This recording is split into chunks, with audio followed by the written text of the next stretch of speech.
How to free yourself from the need for control that fuels your anxiety. You don't call it control.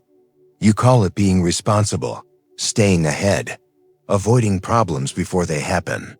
You call it being someone others can count on. Someone who anticipates things, who handles life, who keeps it together.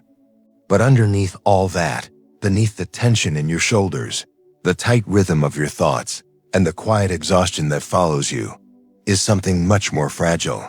A nervous system trying to feel safe by gripping onto everything it possibly can. This isn't about being dramatic. It's not about being too much.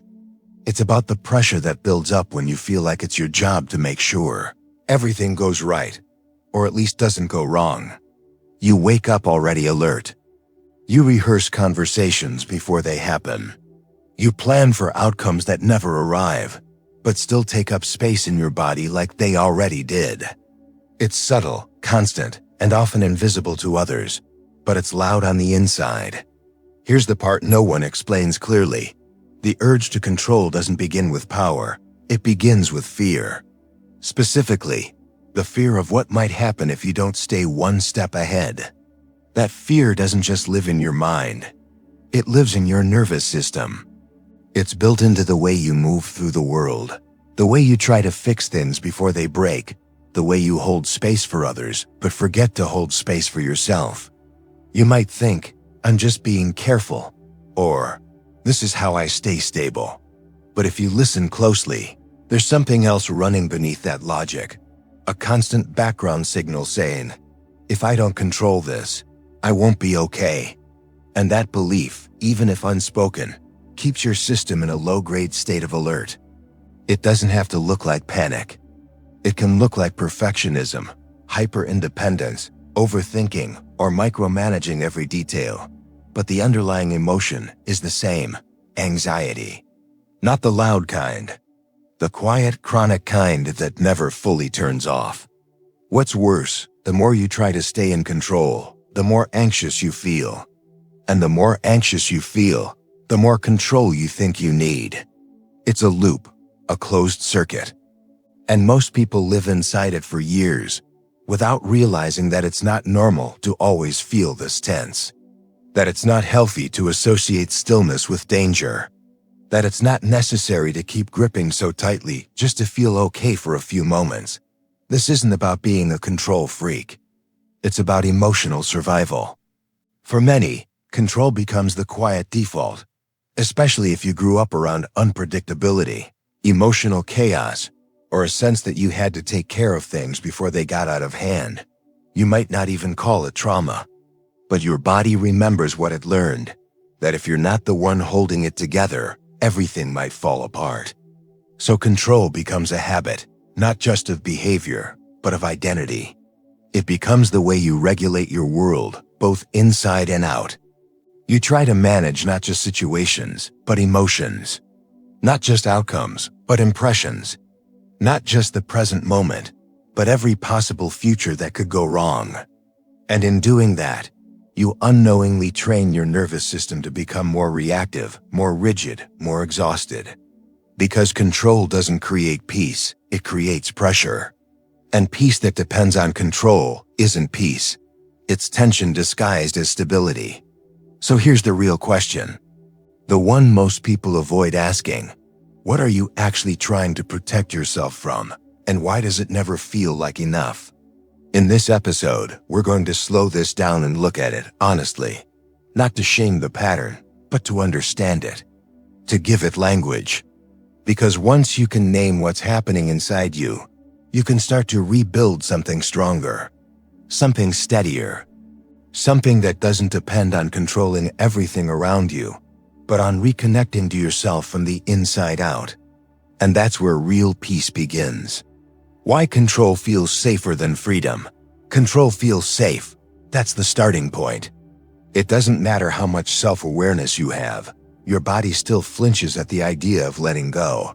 Not because you're dramatic. Not because you lack discipline. But because the brain is designed to reduce uncertainty, not embrace it. That's how it keeps you alive. It's not looking for possibility, it's looking for predictability. And predictability means less perceived danger.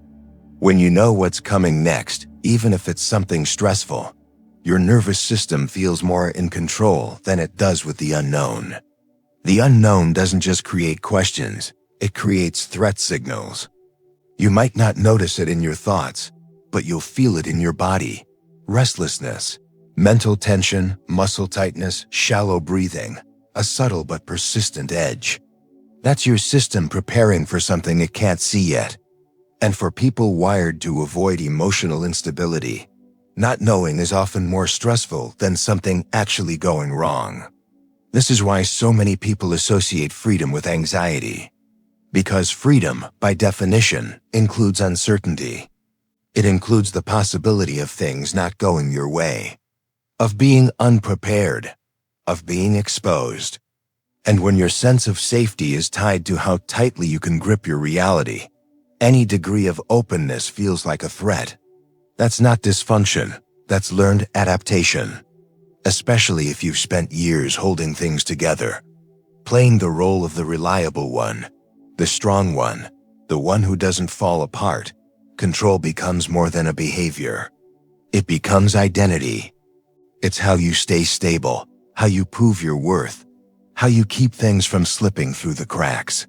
You don't just organize your schedule. You organize your relationships. You manage people's emotions. You track potential problems before they even exist.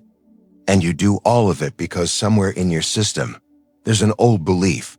If I'm not in control, something will go wrong, and I'll be the one who pays for it. Over time, control becomes a quiet form of hypervigilance. It doesn't always feel like panic. It often feels like competence, like being on it, but the cost is subtle, a chronic inability to rest. Even when nothing urgent is happening, your nervous system doesn't trust that stillness means safety. Because stillness has no edges to grip, no plans to run, no outcomes to manage. And your system has been trained to associate stillness with exposure, and exposure with risk. So what started as a way to cope becomes a way of being. Control becomes the default setting. You begin filtering every situation through the lens of, how do I stay ahead of this? Even if you don't realize it. And what's more, you begin to distrust anything that requires flow, spontaneity, or surrender. You begin to see those things as naive or careless or risky, not because they are, but because they don't fit the structure your system has come to depend on. This is the heart of the paradox. You want peace, but your nervous system has learned to only feel safe when it's alert. You want freedom, but your brain interprets it as instability. You crave ease, but your body doesn't know how to settle unless everything is accounted for, and nothing ever fully is. So the cycle continues. You grip harder, you prepare more. You manage and anticipate and stay ahead. But no matter how much you plan, the anxiety doesn't go away, it just shifts forms. Because the real issue isn't what's happening outside you. It's what's happening inside. A nervous system that's learned to confuse control with safety. And until that confusion is seen clearly, letting go will never feel like an option. It will feel like failure. That's the trap. And now, we're going to look at how that trap fuels the very thing you're trying to avoid. The hidden link between control and anxiety. Anxiety isn't always loud. Sometimes it's efficient. Sometimes it looks like high performance. Sometimes it wears the mask of someone who has it all under control. But underneath, there's a current running, one you may not even be aware of. A constant hum of tension that says, something might go wrong, and I won't be ready. That's where control enters. Not as a plan, but as a coping mechanism. A way to manage a world that never stops shifting, especially when your nervous system has learned that unpredictability equals threat. Here's what most people don't realize. Your body doesn't wait for something to go wrong to become anxious. It reacts to what it anticipates could go wrong. And when your life experience has taught you that unexpected things often hurt, or that you had to be the one to stay ahead of problems before anyone else did, your brain starts wiring itself around hyper-anticipation. That means your anxiety isn't coming from your current situation. It's coming from your nervous system's memory of what happens when you're not in control. The result is a baseline of unease, even when things seem fine. Even when people say you're doing great. Your system doesn't register calm unless it's been earned through management, performance, vigilance. And that's exactly why anxiety sticks around. Because when the only way you feel safe is by controlling your environment, you never give your brain a chance to learn what real safety feels like without it. You never get the nervous system feedback of, I didn't manage this, and I'm still okay. So the loop forms. You feel anxious, so you control. You control, hoping it'll relieve the anxiety. But the more you control, the more sensitive you become to what you can't control. And the more sensitive you become, the more anxious you feel, not because something is wrong, but because your system no longer knows how to be with the unknown. You've trained it to respond to uncertainty with tightening, gripping, scanning, and planning. This affects everything: your ability to rest, to enjoy unscheduled time, to have unstructured conversations, to be present in your body instead of always scanning the future. You might find that even on days when nothing is wrong, your mind starts looking for what might go wrong, because uncertainty feels louder than peace. It feels like you're forgetting something, like you've let your guard down, like calm itself is suspicious. That suspicion is not just a thought, it's a physiological imprint. It's what happens when your nervous system associates calm with danger, because calm is when you weren't ready, when you were caught off guard, when things slipped through the cracks. So it stays alert, not because it wants to, but because it believes it has to. And that belief is deeply wired into the way your brain handles threat. The irony is this: control doesn't actually reduce anxiety, it sustains it. Because the more you lean on control to feel safe, the more you reinforce the belief that you can't be safe without it. And that belief keeps your nervous system in a constant low-grade state of survival, always doing, always scanning, always gripping. So if you've ever wondered why your anxiety doesn't go away, even when you've done everything right, planned everything out, anticipated every possible outcome, it's because the system you're using to reduce anxiety is also the system keeping it alive. The question now isn't how to control more effectively. It's how to begin slowly teaching your nervous system a new language, one where calm isn't earned through tension, but accessed through trust. But to do that, we first need to understand what you're really trying to avoid, what you're really trying to control and don't see. Most people think they're trying to control situations, events, outcomes, details. But when you really slow it down and pay attention, you realize something deeper. You're not trying to control what's happening. You're trying to control how it will make you feel. This is the part no one teaches us. The invisible layer beneath all the over-planning, the overthinking, the emotional guarding. It's not about making sure everything goes right. It's about avoiding the emotional impact of what happens when things go wrong. And so, without realizing it, your system starts confusing emotional avoidance with logical problem solving. You're not just trying to avoid discomfort. You're trying to avoid feeling overwhelmed, unprepared, embarrassed, unseen, powerless, rejected. You're trying to prevent emotional states that once felt unbearable, often during times when you had no tools, no support, and no language to process them. So your brain did what brains do. It created a strategy. Control. You stay ahead of things so you won't feel shame. You correct people so you won't feel misunderstood. You rehearse conversations so you won't feel caught off guard. You avoid asking for help so you won't feel rejected. You manage how others see you so you won't feel exposed. But the real driver behind these patterns isn't strategy. It's fear of emotional pain. Pain that your system still registers as dangerous. And because it's so deeply wired, this pattern becomes invisible. You start calling it discipline, or excellence, or leadership. But it's not coming from a calm, grounded place. It's coming from a protective one. You're not trying to connect with life. You're trying to defend yourself from it. And that defense system, while once necessary, becomes a barrier between you and the emotional resilience you're actually looking for. Over time, this creates a split between your emotional self and your functional self. You perform well, you manage things, you appear grounded. But inside, there's tension, an inner disconnection, a low hum of anxiety that doesn't fully go away. Because you're still trying to control what cannot and should not be controlled. Your emotional experience as a human being. What gets even more subtle is this.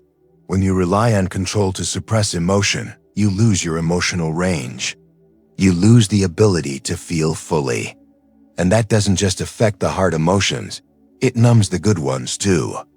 Joy, excitement, intimacy, spontaneity. They all start to feel unfamiliar, even threatening. Because anything that opens you up emotionally also risks touching what you've spent years trying not to feel. But here's the cost. The more you suppress, the more anxious you become. Not because the emotions are dangerous, but because your system has never had a safe place to feel them without shutting down. And so control becomes the only option. Not because it works, but because it's all you've known. That's why breaking this cycle isn't about letting go of control overnight. It's about starting to ask honest questions. What am I afraid to feel? What emotions do I avoid at all costs? What would happen if I stopped trying to manage the way I feel and started building the capacity to actually feel it? Because emotional regulation doesn't come from control. It comes from permission. And the moment you allow yourself to feel what you've spent years avoiding, something powerful happens. You realize that what you feared wouldn't destroy you. It would integrate you. Not make you weaker, make you whole. When control becomes a substitute for trust, at some point, control stopped being a method and started becoming a replacement for trust.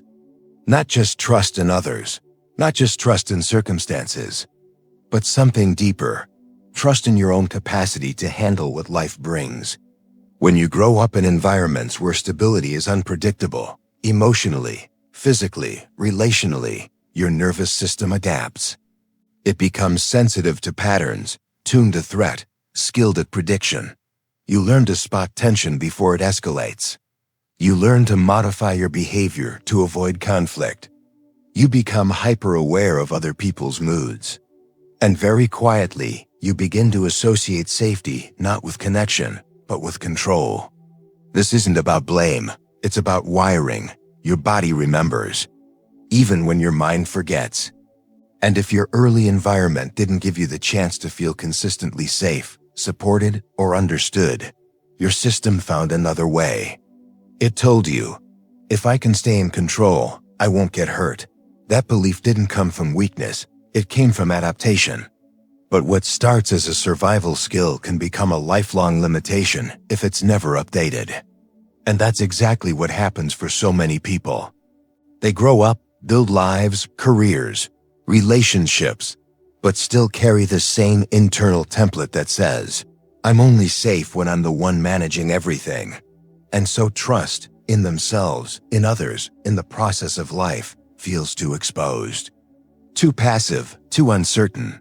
Not because it is, but because their system never learned how to feel safe while not being in control. This creates a kind of internal rigidity. You might look calm on the outside, but on the inside you're always bracing. You double-check. You plan the backup to the backup. You try to prevent disappointment before it arrives. You don't call it control. You call it being responsible, being careful, being prepared. But underneath, it's fear. Not dramatic fear, relational fear, emotional fear, the fear of not being protected, the fear of collapse, the fear of not being able to recover if things fall apart. And so control becomes your version of safety. But it also becomes a wall. It blocks not just threat, but connection.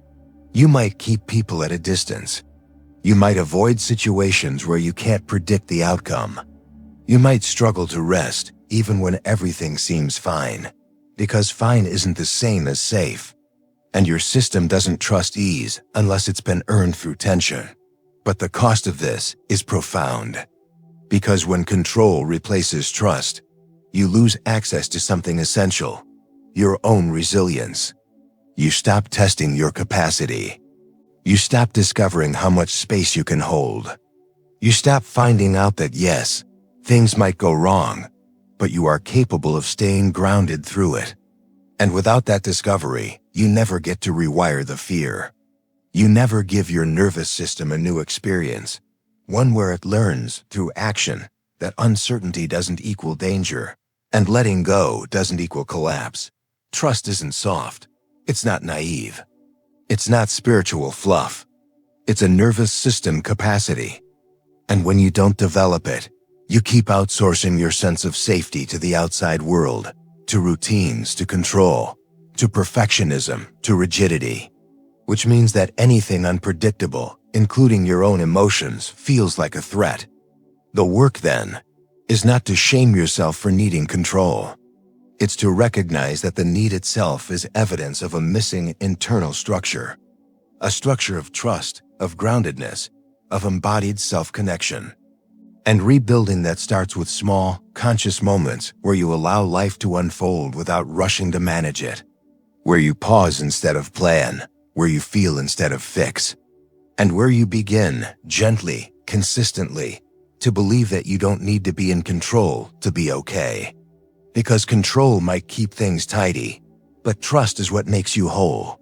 What letting go actually means, and what it doesn't. Letting go is one of those phrases that gets used so often, it starts to lose its meaning. For many people, it sounds vague, like something that works for others, but not for them. Like something you do after you've fixed everything. Or once you've made sure that nothing will fall apart if you stop gripping so tightly. But here's the truth. Letting go isn't a final step. It's a practice. A decision made in real time, not to walk away from responsibility, but to return to yourself inside the moment. It's easy to confuse letting go with indifference, with giving up, with dropping the ball, but those are distortions. Letting go doesn't mean becoming passive. It means no longer trying to manage what was never yours to manage. It means releasing the illusion that your emotional safety depends on controlling people, outcomes, timing, or every variable in sight. Because the reality is, it never really did. When your nervous system is wired for control, any form of surrender feels like a threat. And so even when you want to let go of the tension, the pressure, the urgency, your body resists, it tenses more. It second guesses, it says, you'll regret this. You're being irresponsible. You'll lose everything. That's not your failure. That's your protection. It's your system doing what it was trained to do. Keep you alert so you don't get hurt. But here's the shift. Letting go isn't a feeling. It's a muscle. It's something you build, not something you wait to feel ready for. And like any muscle, it starts small. You begin by recognizing the moment the grip appears, in your jaw, in your breath, in your schedule, in your tone. And instead of tightening further, you pause. Just for a second, you notice the impulse, the story, the fear, and you interrupt it, not by fixing it, but by choosing not to feed it. This is where response replaces reaction. You stop asking, how do I make sure nothing goes wrong? And instead ask, how do I want to meet this moment, even if it doesn't go the way I planned? That shift alone begins to rewire your internal compass. It moves you from survival to presence, from pressure to perspective. And the most powerful part? Letting go doesn't mean ignoring your needs. It means honoring them without outsourcing them to outcomes you can't control. It means separating what's yours from what isn't, your values from your fears, your truth from your defense mechanisms. And the more you practice that distinction, the more grounded you become, not because life becomes easier, but because you become steadier. Letting go is not about pretending things don't matter. It's about choosing not to carry the weight of what you cannot change, and redirecting that energy toward what you can. Your awareness, your responses, your inner environment, your attention. So when you notice yourself gripping again, rushing to fix, manage, correct, predict, ask yourself, what am I afraid will happen if I stop? What pain am I trying to prevent? What part of me still believes that control is the only way to stay safe? You don't have to answer all at once, but that question alone is a door, one that leads you back to your own internal clarity, not as an escape from life, but as a way of actually showing up for it. Because letting go isn't the absence of care. It's the presence of self-direction. How to build internal safety without needing external control. You can't just tell your nervous system to feel safe. You have to show it through experience. And that's where most advice around control and anxiety falls short. It tells you to let go or trust the process, but it doesn't teach you how to feel safe enough to do that. Because if your body is still bracing underneath the surface, no mindset shift will stick. The fear will win. Not because you're weak, but because your system doesn't yet believe you're safe unless you're in control. That belief won't disappear through thinking. It changes through new patterns of embodied experience, small daily signals that tell your brain and body, we're okay here. You don't need to stay on high alert. These signals don't need to be dramatic. In fact, the more ordinary they are, the more powerful they become, because they work by repetition, not intensity. Start with noticing. Noticing when your body is tense without needing a reason. Noticing when your thoughts are rushing, even when nothing is wrong. Noticing when you're scanning for what's next instead of being with what's now. These are not failures, they're cues, invitations to pause, not to stop everything, but to interrupt the loop just long enough for awareness to enter. And when you notice, you can begin to respond with grounding. That doesn't mean forcing yourself to calm down. It means anchoring yourself in something real, something now. Your breath, the weight of your body in the chair, the contact of your feet on the floor. These are small reference points that bring your system out of hypervigilance and into the present, even if just for a moment. That moment matters, because the nervous system builds safety not through control, but through predictable regulation.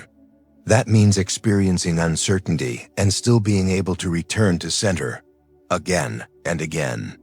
It means having the internal tools to say, I don't know what's coming, but I know how to stay with myself through it.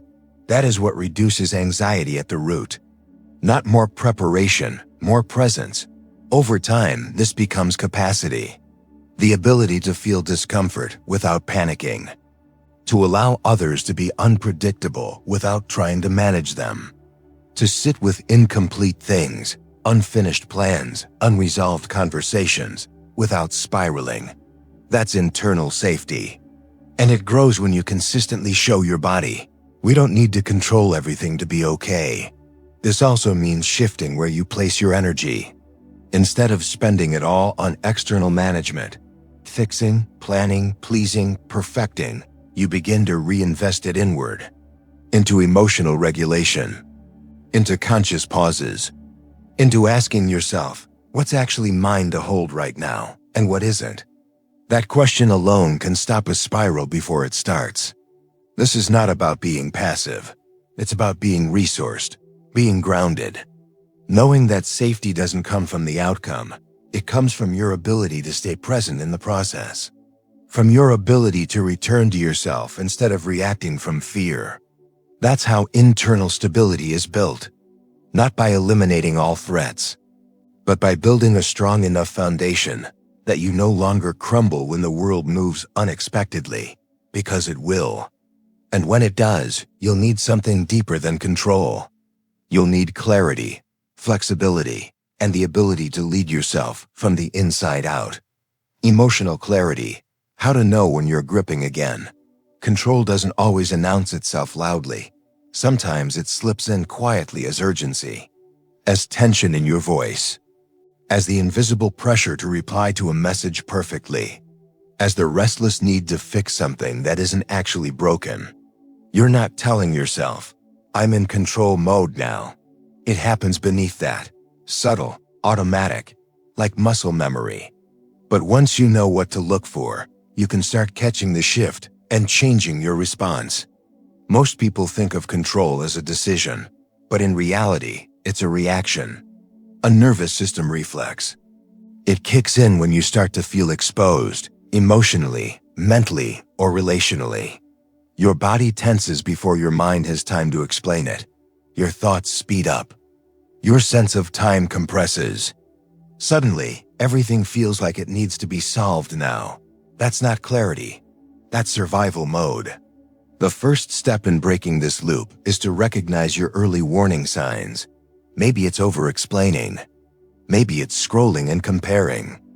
Maybe it's rehearsing conversations in your head that haven't happened yet, or might never happen. Maybe it's micromanaging someone else's reaction to make sure they don't misinterpret you. These moments are not random. They're markers that you've shifted from presence into protection. And here's where emotional clarity matters. Not to label yourself, not to feel ashamed, but to intervene with awareness. You ask yourself, in real time, what am I trying to control right now, and what feeling am I trying to avoid by doing it? That question creates space. Not always comfort, but space. Space between the impulse and the action. Between the fear and the grip. Once you can name what's happening, you can begin to soften. You pause. You breathe slower, on purpose. You check in with your body, not just your thoughts. You let your jaw release. You notice if your stomach is tight. You bring your attention back into the now, not by force, but by choice. This is how regulation begins, through subtle reconnection, not dramatic change.